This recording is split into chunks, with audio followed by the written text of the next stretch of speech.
نحمده ونستعينه ونستغفره ونعوذ بالله من شرور أنفسنا ومن سيئات أعمالنا. من يهده الله فلا مضل له ومن يضلل فلا هادي له، وأشهد أن لا إله إلا الله وحده لا شريك له، وأشهد أن محمدًا عبده ورسوله.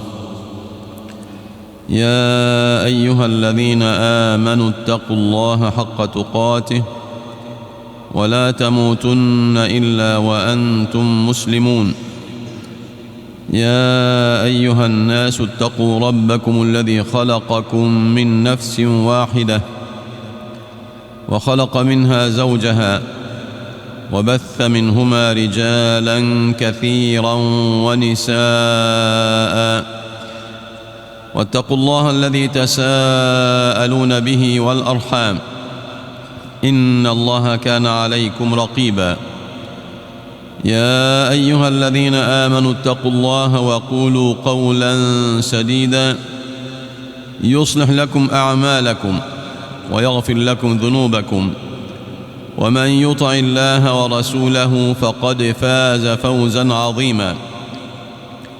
أما بعد، فإن أصدق الحديث كتاب الله تعالى، وخير الهدي هدي محمد صلى الله عليه وآله وسلم، وشر الأمور محدثاتها، وكل محدثة بدعة، وكل بدعة ضلالة، وكل ضلالة في النار.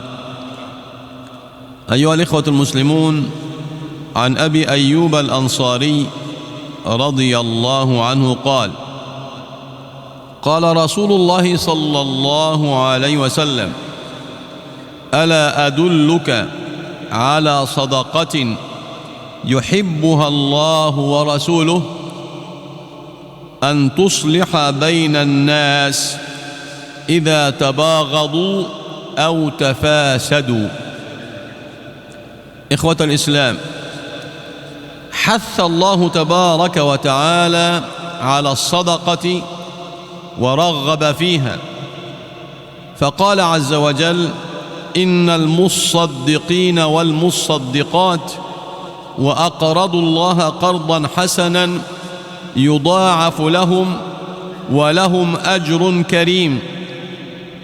وعن أبي هريرة رضي الله عنه قال: قال رسول الله صلى الله عليه وسلم: من تصدق بعدل تمرة من كسب طيب ولا يقبل الله إلا الطيب فإن الله يتقبلها بيمينه ثم يربيها لصاحبها كما يربي أحدكم فلوه حتى تكون مثل الجبل. ولقد كان النبي صلى الله عليه وسلم أجود الناس، وربى أصحابه على الجود والكرم، حتى إن أحدهم كان يتصدق بماله كله.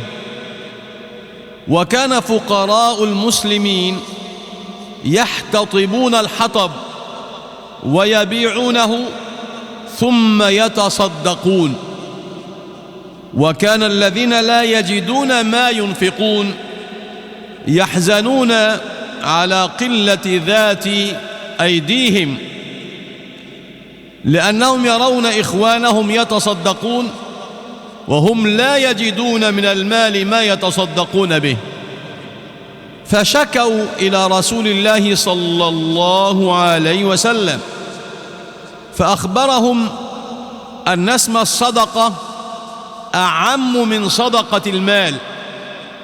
عن أبي ذر رضي الله عنه قال: شكى فقراء المؤمنين إلى رسول الله صلى الله عليه وسلم، قالوا: يا رسول الله، ذهب أهل الأموال أو ذهب أهل الدثور بالأجور، يصلون كما نصلي ويصومون كما نصوم ويتصدقون بفضل أموالهم، فقال عليه الصلاة والسلام: أوليس قد جعل الله لكم ما تتصدقون به؟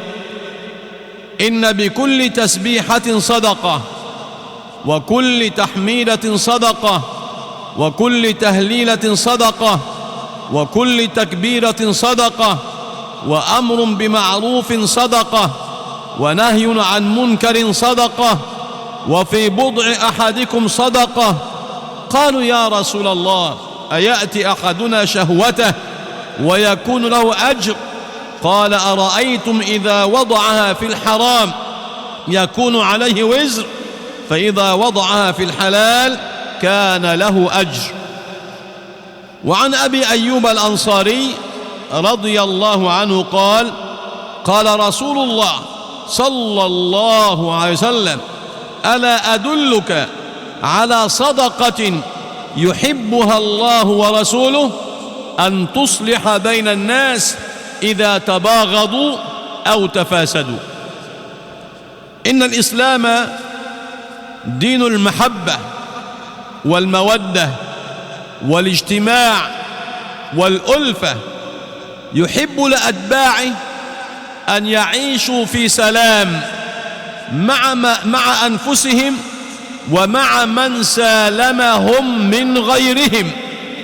ولذلك أمر الإسلام بكل ما يشيع المحبة والمودة، ونهى عن كل ما يوقع العداوة والبغضاء ويوجب الخلاف والشقاق والنزاع والفرقة.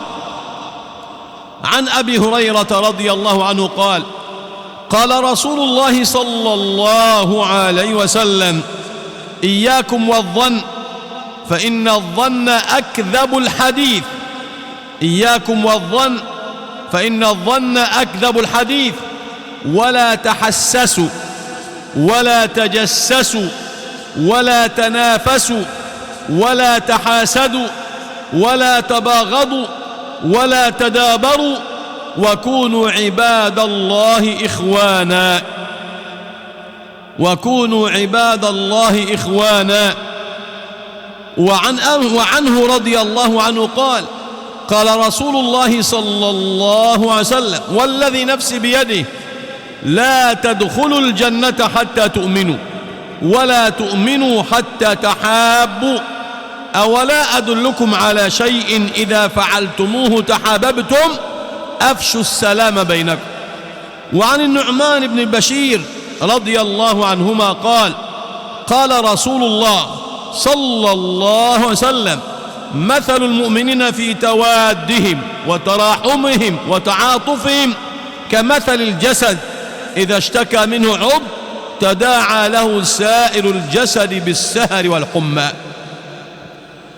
فإن حرش الشيطان بين مسلمين فتخاصما فإن الإسلام يمهلهما 3 أيام فقط لتهدأ ثورة كل منهما ويسكن غضبه، ثم على كل منهما بعد 3 أن يسعى إلى صاحبه.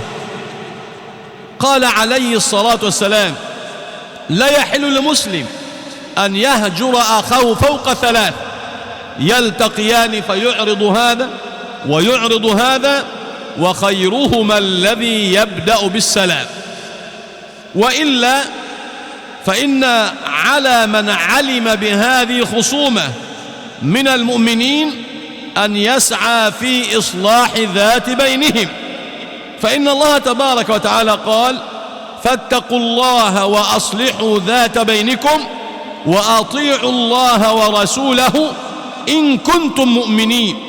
عن ابن عباس رضي الله عنهما قال: هذا تحريج من الله تبارك وتعالى على المؤمنين أن يتقوا الله وأن يصلحوا ذات بينهم، يعني أنه لا يسع المؤمنين أن يروا طائفتين منهما متخاصمتين حتى يصلحوا ذات بينهم. قال الله تبارك وتعالى: إنما المؤمنون إخوة فأصلحوا بين أخويكم واتقوا الله لعلكم ترحمون. فأصلحوا بين أخويكم واتقوا الله لعلكم ترحمون. فإصلاح ذات البين سبب للرحمة والمودة والألفة والاجتماع. اتقوا الله وأصلحوا ذات بينكم وأصلحوا بين أخويكم واتقوا الله لعلكم ترحمون. فبإصلاح ذات البين تعم المجتمع الرحمة والمودة والأخوة، وبإهمال إصلاح ذات البين تنتشر العداوة والبغضاء ويكثر الخلاف وتكثر الفرقة. والخلاف والفرقة عذاب، والاجتماع والألفة رحمة. ولذلك قال تعالى: ولا يزالون مختلفين إلا من رحم ربك. ومن هنا أكثر ربنا سبحانه وتعالى على عباده من الأمر بالاجتماع والنهي عن الخلاف والفرقة، فقال سبحانه: واعتصموا بحبل الله جميعا ولا تفرقوا واذكروا نعمة الله عليكم إذ كنتم أعداء فألف بين قلوبكم فأصبحتم بنعمتي إخوانا وكنتم على شفا حفرة من النار فأنقذكم منها كذلك يبين الله لكم آياته لعلكم تهتدون ولتكن منكم أمة يدعون إلى الخير ويأمرون بالمعروف وينهون عن المنكر وأولئك هم المفلحون ولا تكونوا كالذين تفرقوا واختلفوا من بعد ما جاءهم البينات وأولئك لهم عذاب عظيم. عن أبي هريرة رضي الله عنه قال: قال رسول الله صلى الله عليه وسلم: إن الله يرضى لكم ثلاثا ويكره لكم ثلاثا: يرضى لكم أن تعبدوه ولا تشركوا به شيئا وأن تعتصموا بحبل جميعا ولا تفرقوا، ويكره لكم قيل وقال وكثرة السؤال وإضاعة المال. ولقد وعد الله تبارك وتعالى المصلحين بين الناس أجرا عظيما، فقال سبحانه: لا خير في كثير من نجواهم إلا من أمر بصدقة أو معروف أو إصلاح بين الناس ومن يفعل ذلك ابتغاء مرضات الله فسوف نؤتيه أجرا عظيما. وكان النبي صلى الله عليه وسلم يسعى بنفسه في إصلاح ذات البين. عن سهل بن سعد رضي الله عنه قال: كان بين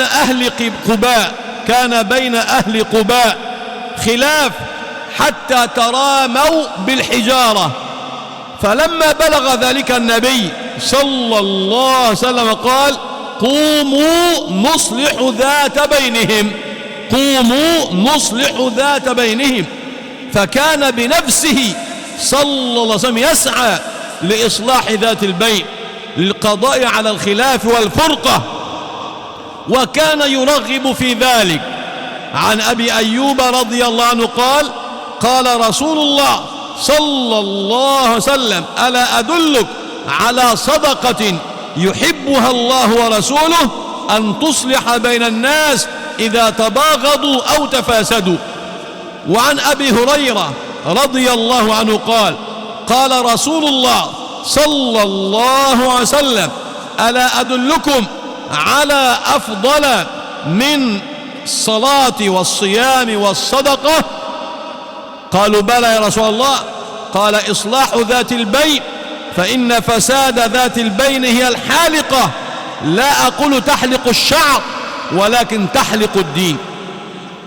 وإنما كان إصلاح ذات البين أفضل من نوافل الصلاة والصيام والصدقة لما يترتب عليه من الخير ويندفع به من الشر. فبإصلاح ذات البين يتحقق الاجتماع والألفة والتعاون والتناصر، وبانتشار العداوة والبغضاء يكون الوهن في الدين وشماتة الأعداء والحساد وتسلط أعداء الدين على المسلمين. فواجب على المسلمين إذا رأوا متخاصمين أن يسعوا في إصلاح ذات بينهما، وواجب على المتخاصمين إذا قام إخوانهم بما فرض الله عليهم من إصلاح ذات بينهما أن يستجيبا للمصلحين، وأن يقبل الدعوة إلى الصلح، وأن يخضع ويتواضع، وأن يتنازل كل منهما عن شيء من حقه حتى يتم الصلح. فإن الله تبارك وتعالى قال: وإن امرأة خافت من بعلها نشوزا أو إعراضا فلا جناح عليهما أن يصلحا بينهما صلحا والصلح خير. عن ابن عباس رضي الله عنهما قال: خشيت سودة بنت زمعة أم المؤمنين زوج النبي عليه الصلاة والسلام لما كبرت سنها، خشيت أن يطلقها رسول الله صلى الله عليه وسلم، فقالت: يا رسول الله لا تطلقني وأمسكني واجعل يومي لعائشة. ففعل عليه الصلاة والسلام، قبل منها تنازلها عن يومها لعائشة وأمسكها ولم يطلقها، فنزلت الآية: وإن امرأة خافت من بعلها نشوزا أو إعراضا فلا جناح عليهما أن يصلحا بينهما صلحا والصلح خير. يعني إن تنازل أحد المتخاصمين عن بعض حقه من أجل الصلح خير من استقصاء كل منهما حقه، لأن التنازل عن الحق يجلب المحبة والمودة والألفة، وهو دليل السماحة التي دعا النبي عليه الصلاة والسلام لأهلها بالرحمة، فقال: رحم الله رجلا سمحا إذا باع وإذا اشترى وإذا اقتضى. وبذلك كان النبي عليه الصلاة والسلام يصلح بين المتخاصمين.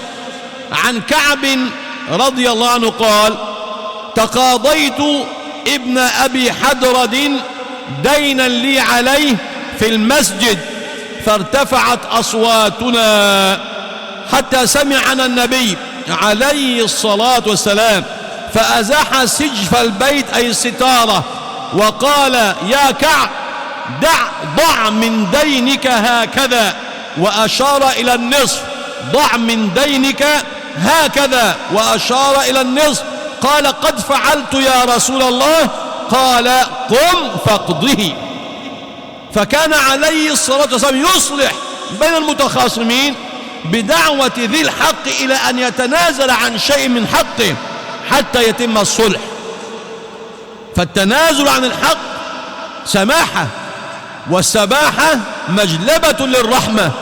ومن أروع أمثلة السماحة ما رواه الشيخان عن أبي هريرة رضي الله عنه قال: قال رسول الله صلى الله عليه وسلم: اشترى رجل من رجل عقارا، فوجد فيه جرة فيها ذهب، فقال لصاحب العقار: خذ ذهبك، فإنما اشتريت منك الأرض ولم أبتع منك الذهب. فقال صاحب العقار: إنما بعتك الأرض وما فيها. سبحان الله، سبحان الله. اشترى رجل من رجل عقارا، فوجد فيه جرة فيها ذهب، فأخذها وذهب إلى صاحب الأرض، قال: خذ ذهبك، إنما اشتريت الأرض ولم أشتري الذهب. فقال البائع: لقد بعتك الأرض وما فيها. اختلف فتحاكما إلى رجل، فقال الحكم لكل منهما: ألكما أولاد؟ فقال أحدهما: عندي غلام. وقال الآخر عندي جارية، فقال زوجا الغلام من الجارية وأنفقا عليهما من الذهب وتصدقا، أو كما قال صلى الله عليه وسلم. أقول قولي هذا وأستغفر الله لي ولكم.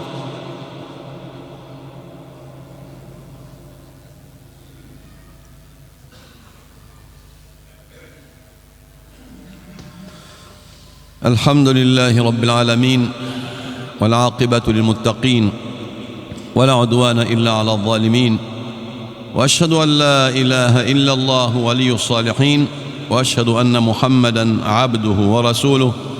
اللهم صل وسلم وبارك عليه وعلى آله وصحبه ومن تبعهم بإحسان إلى يوم الدين. أما بعد، فيا إخوة الإسلام، إن إصلاح ذات البين صدقة يحبها الله ورسوله، فاتقوا الله وأصلحوا ذات بينكم، واعلموا أن الصلح أوكد ما يكون إذا كان بين ذوي القرابة وبين الجيران والأصحاب والأصدقاء، ويتأكد الصلح بين الأزواج إذا تنازعا واختلفا.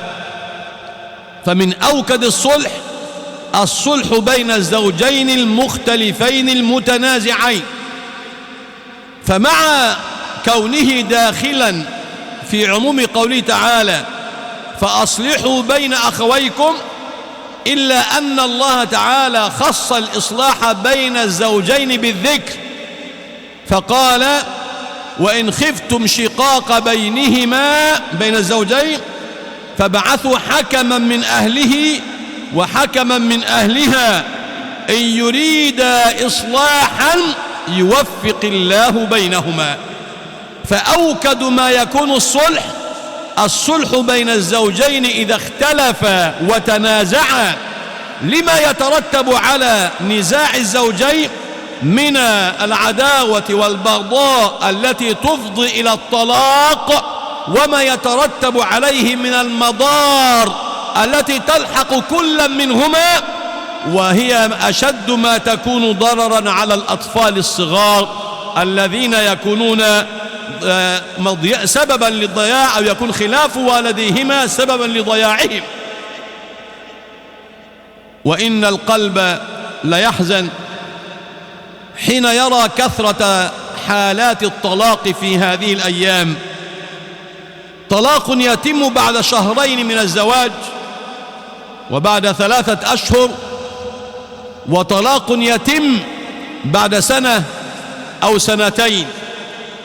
ويزداد القلب حسرة حين يرى إصرار كل من الأسرتين أو إحداهما على الطلاق، مع سعي أهل الخير للإصلاح وجمع الشمل.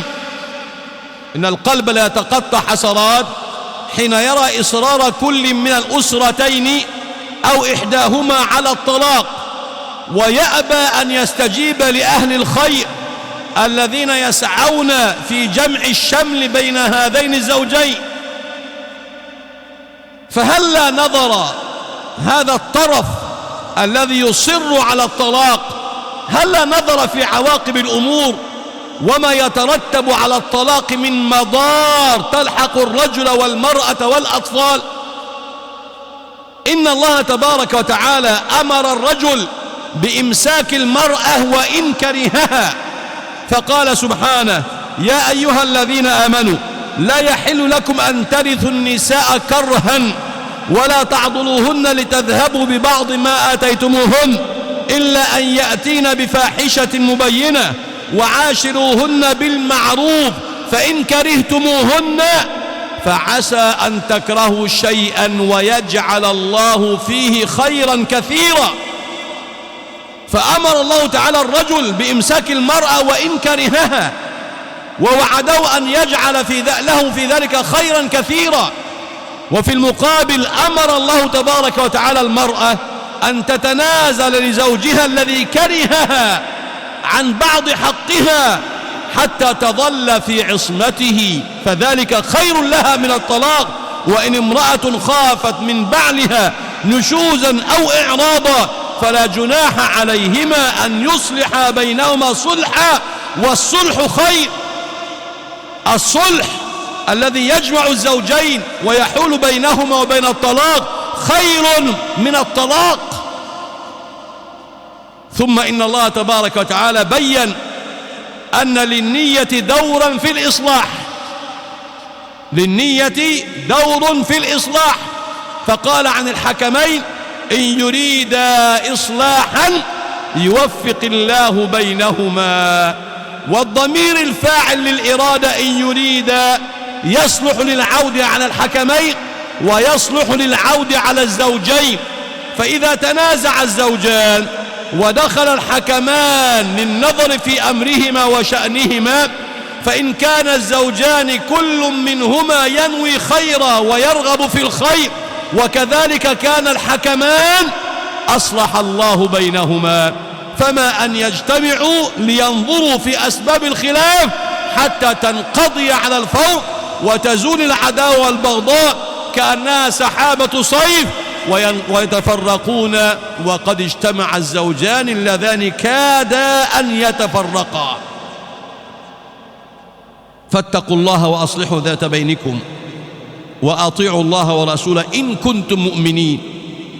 فاتقوا الله فأصلحوا بين أخويكم واتقوا الله لعلكم ترحمون. نسأل الله تعالى أن يؤلف بين قلوبنا وأن يصلح ذات بيننا وأن يهدينا سبل السلام. ربنا آتنا في الدنيا حسنة وفي الآخرة حسنة وقنا عذاب النار. ربنا لا تزغ قلوبنا بعد إذ هديتنا وهب لنا من لدنك رحمة إنك أنت الوهاب. اللهم واجعل بلدنا هذا دائما أبدا آمنا مطمئنا وسائر بلاد المسلمين، آمين يا رب العالمين. وأقم الصلاة.